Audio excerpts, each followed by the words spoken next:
माझे नाव सोहम अशोक जोड. माझ्या शाळेचे नाव जिल्हा परिषद शाळा नंबर 1 बेडग. मी आता 7वी शिकत आहे. आज मी तुमच्यासमोर एक थोर समाज सुधारक महात्मा गांधीजी यांच्याविषयी 2-4 शब्द सांगणार आहे. ते तुम्ही शांतपणे ऐकून घ्यावी अशी माझी नम्र विनंती. महात्मा म्हणजे महान असा आत्मा असणारी व्यक्ती. लगेच आपल्या डोळ्यासमोर महात्मा गांधीजींची मूर्ती उभी राहते. दुश्मनाला हे महात्मा शब्द उच्चारताच महात्मा गांधीजी दिसतात. अशी कोणती शक्ती होती त्यांच्याकडे की भल्या वेळी त्यांना त्यांच्या व्यक्तिमत्वाचा थांग लागला नाही. आज ही जगातले काही विचारवंत त्यांच्या व्यक्तिमत्वाचा शोध घेऊ पाहतात, पण आजपर्यंत गांधीजी कोणालाही परिपूर्ण घडले नाही. आणि हे खरे आहे.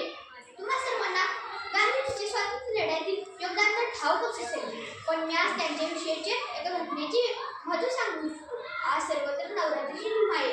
नवरात्रीत देवीची पूजा करणे याबद्दल कोणाचेही काही दुमान असण्याचे कारण नाही. प्रत्येकाच्या आपापल्या श्रद्धा पण कोणत्या शास्त्रात आणि कोणत्या धर्मात लिहिली आहे. 9 दिवस 9 रंगाच्या साड्या घालायच्या. 9 दिवस 9 रंगाच्या साड्या घालणे म्हणजे महिलांना मूर्ख बनवून त्यांना अनावश्यक खरेदी करण्यास भाग पाडणे. अर्थात तुम्हाला प्रश्न पडला असेलच, गांधीजी नवरात्री व 9 दिवस 9 रंगाच्या साड्या घालणे याचा कसा संबंध येतो? म्हणूनच मी आधी म्हटले होते की गांधीजी करणे इतके सोपे नाही. मूळ मुद्दा असा आहे की टेक्सटाईल मिलच्या मालकांचे धंदे चालावेत, त्यांचे भले व्हावं, त्यांचे फायदे व्हावे म्हणून देवीच्या नावाने लोकांचे उद्योग केले जात आहेत. त्याचबरोबर अनावश्यक खरेदी केल्यामुळे मिलमधील सांडपाणी नदीत मिसळते, नदी प्रदूषित होते, नदीचे जीवजंतू मरतात.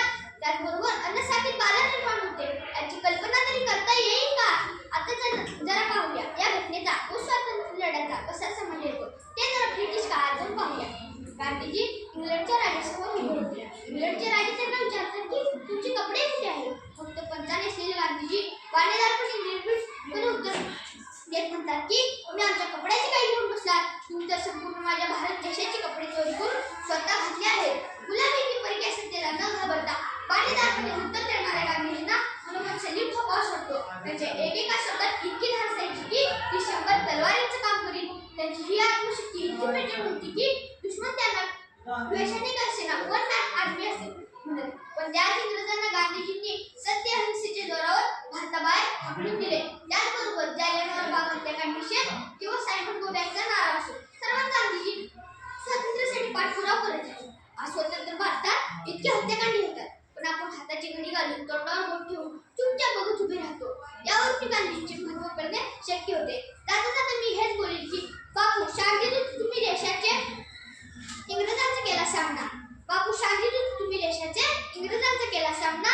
सत्य अहिंसेच्या संदेशाने सर्वांच्या मनात निर्माण केली देशभक्तीची भावना. सत्य अहिंसेच्या संदेशाने सर्वांच्या मनात निर्माण केली देशभक्तीची भावना. त्याचबरोबर अशा थोर समाज सुधारक